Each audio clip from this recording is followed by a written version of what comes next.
Salut les amis, me revoici pour une nouvelle vidéo sur la démystification de 1 Pierre 3, verset 19. Donc nous commençons à lire dans 1 Pierre chapitre 3 au verset 18 jusqu'au verset 20. Christ aussi a souffert une fois pour les péchés, lui juste pour des injustes, afin de nous amener à Dieu, ayant été mis à mort quant à la chair, mais ayant été rendu vivant quant à l'esprit, dans lequel aussi il est allé prêcher aux esprits en prison, qui autrefois avaient été incrédules lorsque la patience de Dieu se prolongeait au jour de Noé, pendant la construction de l'arche, dans laquelle un petit nombre de personnes, c'est-à-dire 8, furent sauvées à travers l'eau. Donc, il y en a qui vont interpréter ce verset, donc beaucoup de gens vont interpréter ce verset pour dire que Christ serait allé entre sa mort et sa résurrection sortir les saints de l'Ancien Testament, car selon eux, ils ne pouvaient monter au paradis tant que la résurrection de Christ n'avait pas eu lieu. D'autres interprètent ce verset en disant que Christ aurait fait une proclamation de victoire sur les démons, car ils interprètent les esprits en prison comme étant des entités démoniaques, alors que non, ce sont simplement des hommes, puisqu'il est dit qu'ils ont été incrédules, qu'ils ont persisté dans l'incrédulité lorsque la patience de Dieu se prolongeait. Donc il s'agit d'hommes, parce que les démons ne peuvent se repentir et croire en Dieu, dans le sens de mettre sa confiance en lui. Voilà, il y a donc toutes sortes de théories farfelues, à propos, et certains utilisent carrément ce verset pour enseigner des hérésies, telles que Christ apparaîtrait encore une fois après la mort pour leur prêcher une dernière fois l'évangile, ou ils utilisent encore ce verset aussi pour appuyer leur fausse doctrine du purgatoire et de la prière pour les morts, comme si Christ pouvait encore sauver ceux qui sont morts en ayant rejeté l'évangile durant leur vie terrestre ici-bas. Voilà, etc. Il est donc important de démystifier ce passage de 1 Pierre 3, parce qu'il est souvent utilisé par les faux prophètes pour enseigner une hérésie, qui est le fait que Jésus-Christ se présenterait aux morts, se présenterait encore une fois à l'heure de la mort, pour leur annoncer l'évangile encore une fois, leur donner une chance encore. Ce qui est faux, parce que déjà, Dieu nous promet d'attirer tous les hommes à lui sur cette terre. Dans Colossiens aussi, Paul nous dit que l'évangile a été entendu, l'évangile que vous avez entendu, qui a été prêché à toute créature sous le ciel. Et donc, voilà, c'est réduire la puissance de l'évangile, comme si l'évangile de Dieu n'était pas assez efficace sur cette terre, que son appel ne serait pas assez efficace sur la terre. Donc, c'est contredire la parole de Dieu. Et puis de toute façon, comme Hébreux 9, verset 27 le dit, et comme il est réservé aux hommes de mourir une seule fois, après quoi vient le jugement. Donc après quoi, ça veut dire tout de suite après la mort, boum, c'est le jugement. Soit tu montes, soit tu descends. Mais voilà, tu n'as pas d'autre chance d'être sauvé, ok? Parce que Dieu t'appelle sur cette terre, il te donne tous les moyens pour être sauvé. Il va faire en sorte, voilà, de t'appeler efficacement, et après c'est ton libre arbitre. Okay. Si tu le refuses sur cette terre, si tu es rejeté sur cette terre, tu continueras à être rejeté après la mort. Ok. Voilà, tu seras damné. Donc voilà. Et d'ailleurs même Jésus le dit, malgré plusieurs miracles, enfin dans l'Évangile il est écrit, voilà, malgré plusieurs miracles qu'il faisait en leur présence, ils ne croyaient pas en lui. Ok. Donc il y a des gens qui peuvent même voir Jésus, ils le refusent. Ok. Donc l'évangile est assez efficace. Donc si les gens refusent l'évangile, rejettent l'Esprit Saint, ok, blasphèment contre l'Esprit, c'est terminé, ok, ils vont pas l'accepter même s'ils le voyaient devant eux, ok, parce qu'il se fait ressentir par l'Esprit, et donc son évangile est efficace. Et donc voilà, c'est une hérésie d'enseigner que Jésus-Christ, redonnerait une chance aux morts après leur mort physique, voilà. Donc, commençons à démystifier ce passage. Alors, je vais commencer à dire, voilà, donc, nous verrons après ce que veut dire en prison. Mais déjà, commençons par le terme les esprits. Donc les esprits, c'est pour définir les hommes. Comme quand Dieu parle aux hommes, à leur esprit, leur conscience, leur entendement. Ce sont donc simplement les hommes du temps de Noé, qui autrefois avaient été incrédules lorsque la patience de Dieu se prolongeait au jour de Noé. Maintenant, voyons ce verset, donc le verset 18 de 1 Pierre 3. « Ayant été mis à mort quant à la chair, mais ayant été rendu vivant quant à l'esprit. » Donc c'est simple à comprendre, hein, c'est le fait que Christ donc a souffert une mort humaine, mais il a été rendu à la vie par l'Esprit Saint. Ok. Romains 8, verset 11 dit « Et si l'Esprit, donc l'Esprit Saint, et si l'Esprit de celui qui a ressuscité Jésus d'entre les morts habite en vous, celui qui a ressuscité Christ d'entre les morts rendra aussi la vie à vos corps mortels par son Esprit qui habite en vous. » Donc voilà, c'est l'Esprit Saint qui a ressuscité Christ, okay, qui est l'Esprit du Fils et du Père, okay, qui est la troisième personne de la divinité, de la Trinité. Et donc, bien évidemment, c'est le Père qui a ressuscité Jésus, c'est aussi le Saint-Esprit, et c'est aussi le Fils lui-même qui se ressuscite aussi, parce qu'il est Dieu. Bon, ça, c'est pas le sujet de la vidéo, ça, je pourrais en faire un short vous expliquant cela avec des versets, où c'est bien les trois personnes de la divinité qui ont opéré la résurrection de Jésus. Donc maintenant, continuons à lire pour démystifier le verset 19. Donc je reprends un peu avant. « Ayant été mis à mort quant à la chair, mais ayant été rendu vivant quant à l'esprit, dans lequel aussi il est allé prêcher aux esprits en prison. » Donc voilà, ça c'est le verset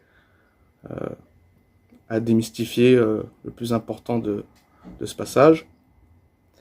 Et donc la question centrale se pose, comment Christ est allé prêcher aux esprits en prison? Donc la question centrale se pose, comment Christ est allé prêcher aux esprits en prison? Est-ce lui-même, à proprement dit, corps et âme, ou est-ce par son esprit, par l'Esprit Saint? C'est bien sûr par l'Esprit Saint que Christ a prêché à travers Noé aux esprits en prison. Donc il est dit au verset 18 que Christ est ressuscité par l'Esprit Saint et que c'est dans ce même Esprit Saint dans lequel, par lequel Christ est allé prêcher aux hommes de l'époque par l'intermédiaire de Noé, étant inspiré par l'Esprit de Christ, donc de l'Esprit Saint. D'ailleurs, l'apôtre Pierre nous fait savoir que Noé était un prédicateur de justice. Nous le voyons dans 2 Pierre, chapitre 2, verset 5. « S'il n'a pas épargné l'ancien monde, mais qu'il a sauvé Noé, lui, 8e, ce prédicateur de la justice, lorsqu'il fit venir le déluge sur un monde d'impies. » Donc voilà, Noé était un prédicateur de la justice, un prédicateur. Noé prêchait donc par la puissance du Saint-Esprit, l'Esprit que Pierre nomme comme étant l'Esprit de Christ. Nous le voyons dans 1 Pierre, chapitre 1, versets 10 et 11. « Les prophètes qui ont prophétisé touchant la grâce qui vous était réservée ont fait de ce salut l'objet de leur recherche et de leur investigation, voulant sonder l'époque et les circonstances marquées par l'Esprit de Christ. » Voulant sonder l'époque et les circonstances marquées par l'Esprit de Christ qui était en eux, et qui attestait d'avance les souffrances de Christ et la gloire dont elles seraient suivies. Donc Christ est allé, je vais continuer à lire mes notes, je vais me répéter, mais donc pour dire, Christ est allé prêcher aux esprits en prison par le Saint-Esprit, c'est pas lui-même, mais par l'Esprit Saint qui habitait dans les prophètes, dont Noé, ce prédicateur de justice. Voilà, c'est par le biais de Noé, inspiré de l'Esprit de Dieu, donc l'Esprit Saint, l'Esprit de Christ, vous pouvez l'appeler comme vous voulez. Voilà, c'est tout des synonymes pour dire que c'est l'Esprit Saint, c'est l'Esprit de Dieu. Et donc, c'est par l'intermédiaire de du prédicateur Noé, de sa prédication, que Christ a annoncé, a fait cette proclamation par l'Esprit Saint, ok, a prêché aux esprits en prison par l'Esprit Saint, voilà, que Noé avait en lui.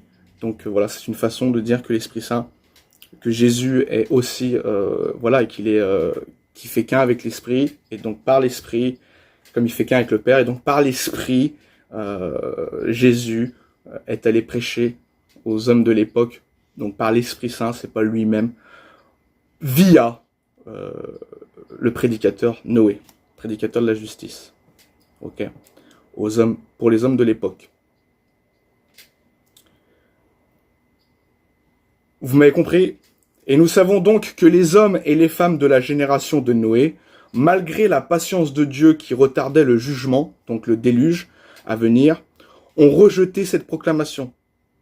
Donc nous savons que les hommes et les femmes de la génération de Noé, malgré la patience de Dieu qui retardait le jugement, donc le déluge qui devait venir, ont rejeté cette proclamation, cette prédication, et vu qu'ils n'ont pas cru à Dieu et à l'Esprit de Christ qui prêchait à travers Noé, ce prédicateur de la justice, ils sont donc morts immergés par les eaux du déluge, et ils sont donc maintenant en enfer, depuis leur mort jusqu'à maintenant, et pour l'éternité, parce qu'ils n'ont pas cru en Dieu au travers de la prédication de Noé, inspirée par l'Esprit de Christ. Christ n'est donc pas allé leur faire une prédication entre sa mort et sa résurrection pour qu'ils puissent être sauvés. Ce n'est pas du tout ça.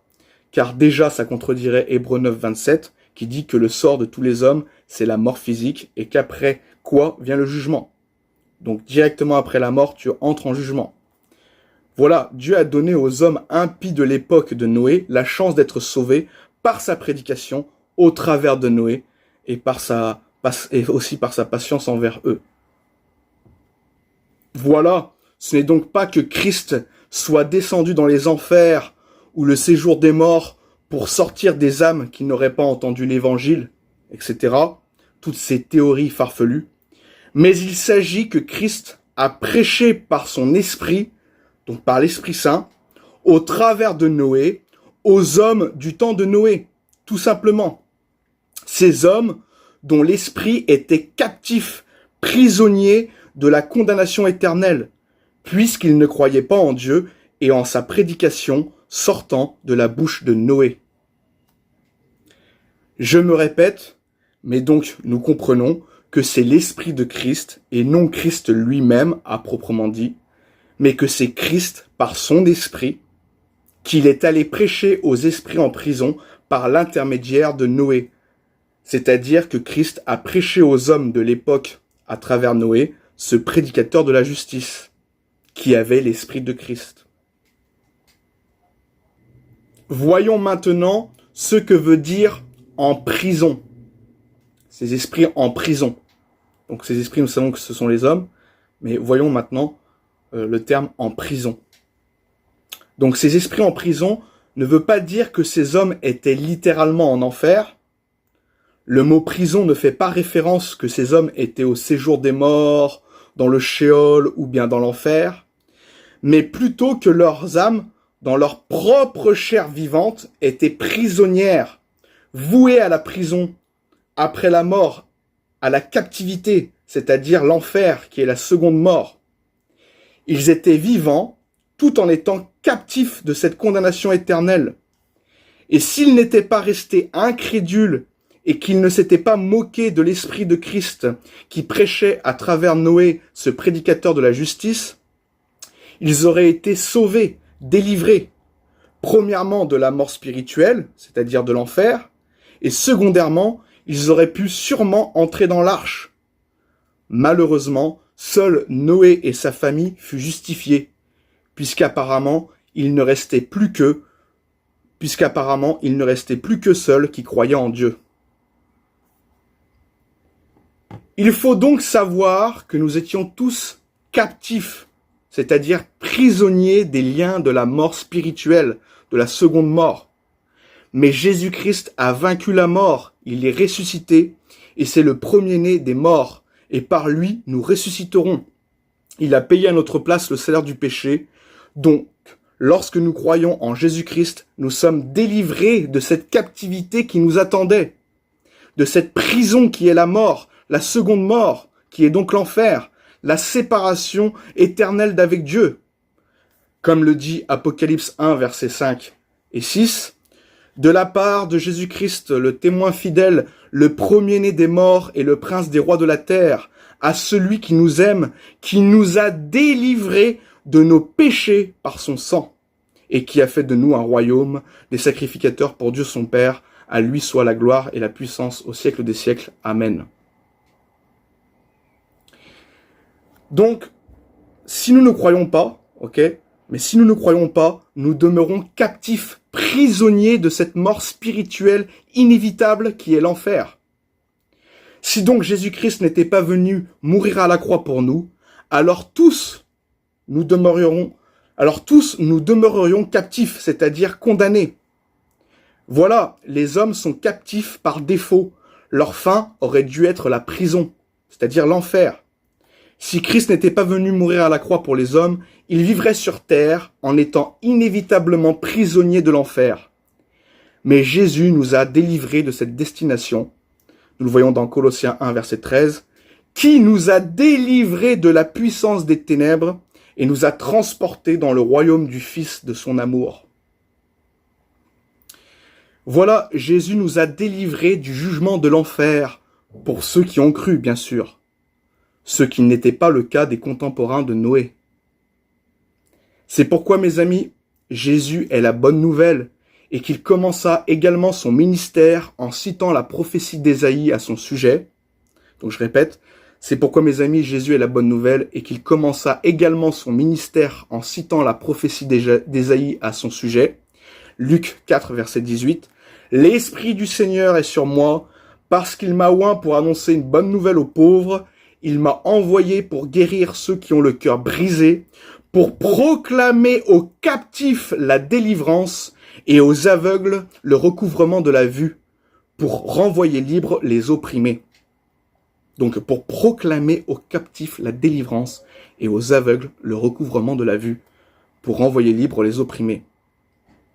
Donc voilà, Christ, par sa mort et sa résurrection, nous a délivrés de cette captivité, de cette prison qui nous était destinée, qui est l'enfer, ok, la condamnation éternelle.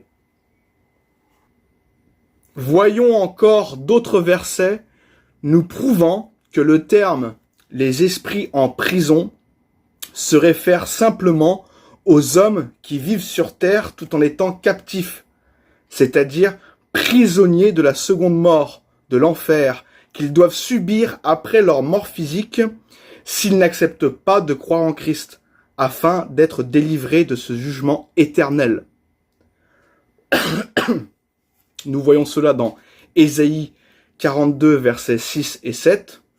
« Moi l'Éternel, je t'ai appelé pour le salut, et je te prendrai par la main, je te garderai, et je t'établirai pour traiter alliance avec le peuple, pour être la lumière des nations. » Donc on parle du Christ. « Pour être la lumière des nations, pour ouvrir les yeux des aveugles, pour faire sortir de prison le captif et de leur cachot ceux qui habitent dans les ténèbres. » Donc ça ne peut pas être plus clair. Voilà, Christ est venu pour nous amener la lumière. C'est la lumière des nations, pour ouvrir nos yeux spirituellement, pour nous faire sortir de prison, ok, de la captivité. Donc pour faire sortir de prison le captif et de leur cachot ceux qui habitent dans les ténèbres, ok, ceux qui ne sont pas sauvés, ceux qui n'ont pas cru. On continue Ésaïe 49, versets 8 et 9. « Et au jour du salut, je te secourrai, je te garderai et je t'établirai pour traiter alliance avec le peuple. » On continue au verset 9. « Pour dire aux captifs, sortez, et à ceux qui sont dans les ténèbres, paraissez. Ils paîtront sur les chemins et ils trouveront des pâturages sur tous les coteaux. Pour dire aux captifs, sortez, et à ceux qui sont dans les ténèbres, paraissez. » Donc ça, c'est un contexte du millénium, nous qui sommes sauvés, qui devaient aller en enfer, etc., eh ben, nous allons ressusciter, nous qui étions captifs, nous allons sortir, et nous qui étions dans les ténèbres, nous allons paraître, etc. Donc pour ceux qui ont cru. Donc c'est bien Ésaïe 49, versets 8 et 9. On continue, Acte des Apôtres, chapitre 26, verset 18.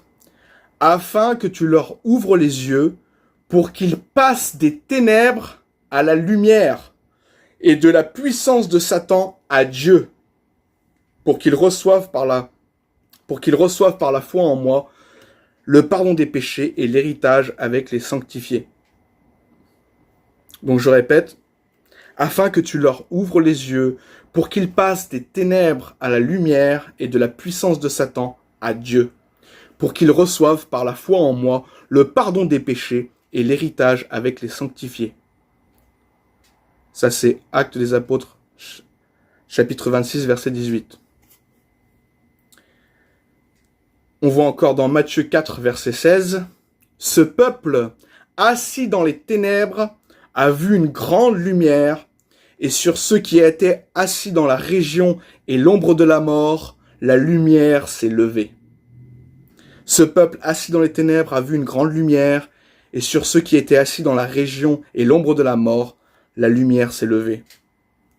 Jean 12, verset 46, « Je suis venu comme une lumière dans le monde, afin que quiconque croit en moi ne demeure pas dans les ténèbres. » Ok, c'est Christ qui parle, Jean 12, 46. « Je suis venu comme une lumière dans le monde, afin que quiconque croit en moi ne demeure pas dans les ténèbres. » Je suis venu comme une lumière dans le monde, ok. Il fait en sorte que nous sortions des ténèbres si on croit en lui, afin que quiconque croit en moi ne demeure pas dans les ténèbres. Éphésiens 5, verset 8. « Autrefois, vous étiez ténèbres, et maintenant vous êtes lumière dans le Seigneur. » Voilà, donc, par la lumière qui est Christ, les hommes peuvent être libérés des ténèbres dont ils sont captifs, simplement en mettant leur foi en Jésus-Christ. La lumière qui est Christ, ok. Donc par la lumière qui est Christ, les hommes peuvent être libérés des ténèbres dont ils sont captifs, simplement en mettant leur foi en Jésus-Christ. Ok, nous étions tous captifs des ténèbres, et si nous croyons au Seigneur Jésus-Christ, eh ben, nous sommes délivrés, ok, des ténèbres et de la condamnation éternelle.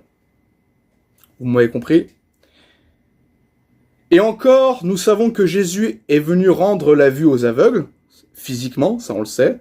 Donc nous savons que Jésus est venu rendre la vue aux aveugles physiquement, mais qu'il y a derrière une signification spirituelle, c'est-à-dire qu'il est venu délivrer les aveugles spirituels. Et cette métaphore s'applique donc également à la prison, qui est, elle aussi, spirituelle, des captifs spirituels.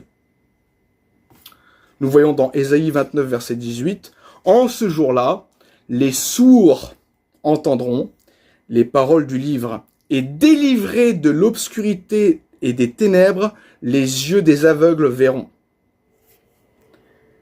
Donc voilà, on peut pas faire plus clair. En ce jour-là, les sourds entendront les paroles du livre, et délivrés de l'obscurité et des ténèbres, les yeux des aveugles verront. Donc les sourds spirituels comme les aveugles spirituels seront délivrés de la surdité et de la cécité spirituelle.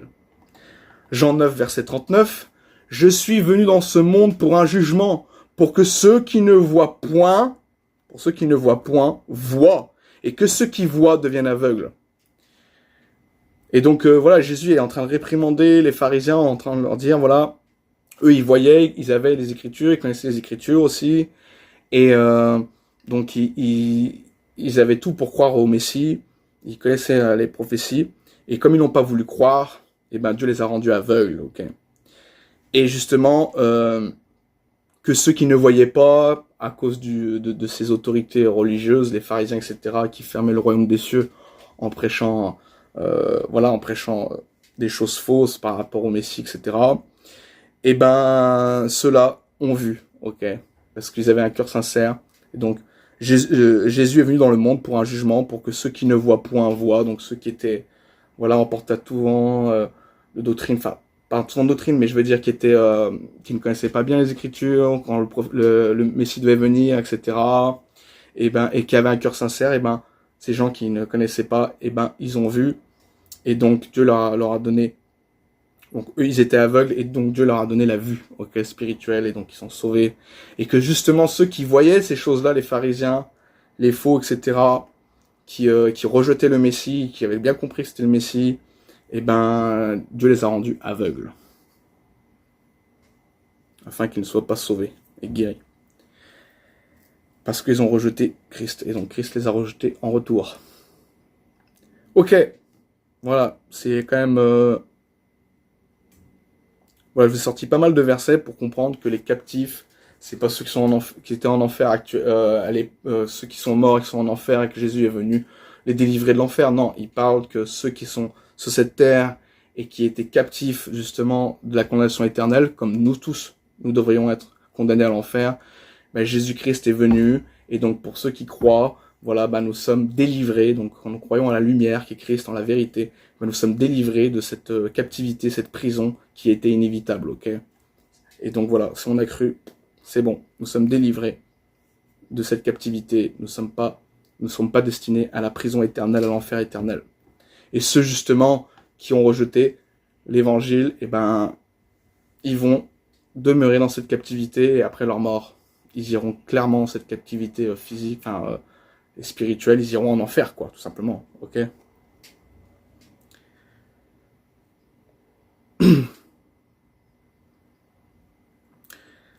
Voilà, il y a encore plein d'autres versets voilà, par rapport au fait que voilà, Jésus est la lumière et qu'il a délivré spirituellement les gens qui étaient captifs des ténèbres, de l'obscurité et des ténèbres, donc qui devaient aller en enfer. Donc il y a plein d'autres versets encore, mais voilà, j'en ai cité quelques-uns. Mais cela suffit pour comprendre que Jésus est venu délivrer les captifs des ténèbres, donc qu'il est venu délivrer les hommes de la condamnation éternelle de l'enfer qui les attendait à cause du péché. Ok. Il est venu délivrer les hommes de la condamnation éternelle de l'enfer qui les attendait à cause du péché. Donc, pour récapituler l'explication de 1 Pierre 3 du verset 18 à 20, il nous est dit que Christ rendu à la vie, donc ressuscité par l'Esprit, est allé par son Esprit, donc par lequel, et non pas par sa propre personne physique, mais par l'Esprit Saint, qu'il a envoyé afin de prêcher aux esprits en prison, aux captifs, par l'intermédiaire du prédicateur Noé, inspiré de l'Esprit de Christ. Et donc, cette prédication de Noé, inspirée par l'Esprit de Christ, a été faite aux esprits en prison, c'est-à-dire aux hommes étant retenus captifs des ténèbres, de la condamnation éternelle à cause du péché. Mais comme ces hommes, notamment du temps de Noé, ont été incrédules, donc qu'ils n'ont pas cru en Dieu, alors ils sont restés définitivement captifs de la condamnation de l'enfer après leur mort physique survenue à cause du déluge. Voilà, je pense avoir globalement bien démystifié ce passage de la Bible qui est souvent interprété n'importe comment.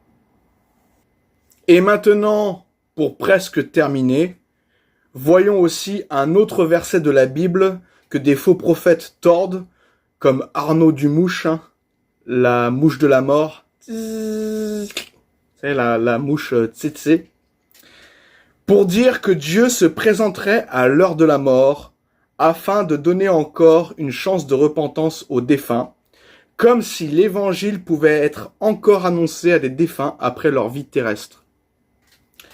Donc ils peuvent aussi utiliser ce verset qui est 1 Pierre chapitre 4 verset 6. Car l'évangile a été aussi annoncé aux morts, afin que, après avoir été jugés comme les hommes quant à la chair, ils vivent selon Dieu quant à l'esprit. Donc en fait, c'est tout simple à comprendre. La bonne nouvelle, donc l'évangile, a aussi été annoncé à ceux qui maintenant sont morts physiquement. Donc la bonne nouvelle aussi a été annoncée à ceux qui maintenant sont morts physiquement, afin que, après avoir été jugés comme les hommes quant à la chair, c'est-à-dire afin qu'après avoir subi le même jugement, la même condamnation, le même sort de tous les hommes par leur chair, dans leur corps, c'est-à-dire la mort physique, comme le dit Hébreux 9, verset 27, qui est le sort réservé à tous les hommes. Ok, nous allons tous passer par la mort physique.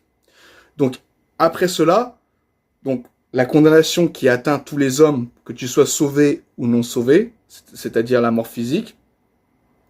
Donc, la condamnation qui atteint tous les hommes, que tu sois sauvé ou non sauvé, c'est la mort physique. Personne n'y échappe, c'est le commun des mortels. Tous les hommes passent par la mort physique, excepté certains chrétiens, bien sûr, du temps de l'Apocalypse, qui ne vont pas connaître la mort physique, car ils seront changés directement en corps glorieux au moment de l'enlèvement. Et donc, je dis simplement, en fait, voilà, afin que, après avoir été jugés comme les hommes quant à la chair, c'était par rapport au fait que tous les hommes vont mourir, ils vivent selon Dieu quant à l'esprit. Donc voilà, Pierre réconforte ses destinataires en leur disant que ceux qui ont entendu l'évangile et s'ils ont cru, et qui sont maintenant morts, vivront selon Dieu quant à l'esprit. C'est-à-dire qu'ils seront rendus vivants, donc qu'ils auront la vie éternelle selon la volonté de Dieu et devant Dieu par l'Esprit de Dieu, l'Esprit Saint, qui les ressuscitera, tout simplement. Voilà, il n'est donc pas question d'une quelconque annonciation de l'évangile après la mort physique des hommes.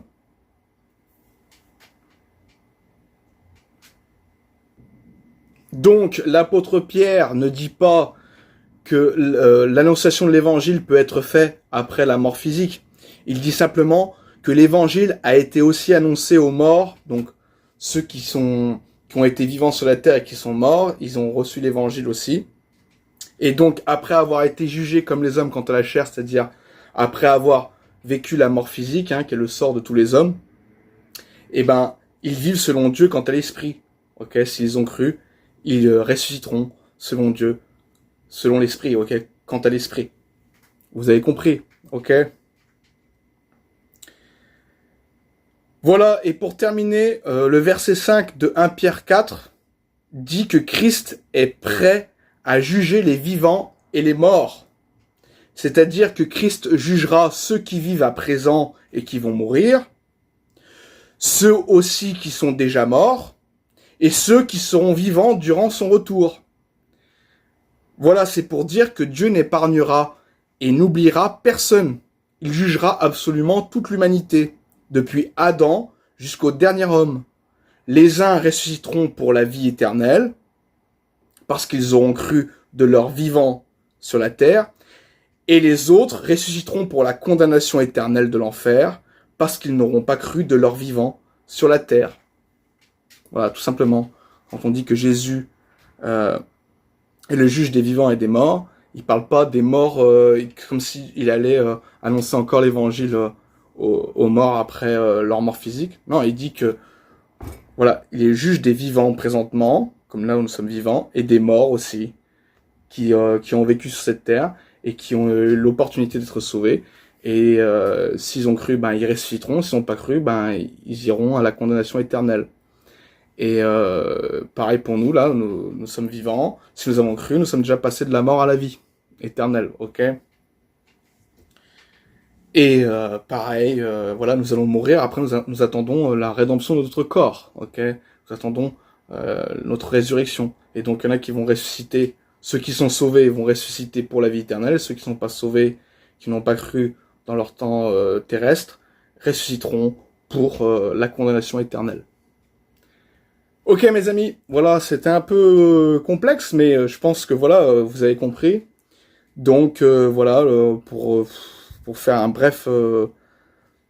brève conclusion, voilà, Jésus a été rendu vivant quant à l'esprit, il est ressuscité, et c'est dans cet esprit, parce qu'il n'était pas là, il n'était pas encore âme sur cette terre à l'époque de Noé, donc c'est par cet esprit, par l'esprit de Dieu, qu'il a aussi prêché aux esprits en prison, donc là, ceux qui étaient captifs, comme tous les hommes, sont captifs, et donc il est, voilà, par cet esprit prêché aux captifs, voilà, par le biais de Noé, le prédicateur de justice, ok. Et voilà. Et donc ils ont été incrédules, n'ont pas cru. Et voilà, ils ont fini morts physiquement. En plus, ils sont pas rentrés dans l'arche et ils sont allés en enfer. Donc ça n'a rien à voir au fait que Jésus-Christ viendrait après la mort des hommes, continuer à annoncer l'évangile, etc. Non, l'évangile, tu le reçois sur cette terre. Dieu attire tous les hommes sur cette terre. Voilà, l'évangile sera prêché à toutes les nations. Voilà, donc ça c'est sa responsabilité. Si l'homme le rejette, ben voilà, il reste captif des ténèbres. Si l'homme l'accepte, eh ben il est délivré des ténèbres, de la condamnation éternelle.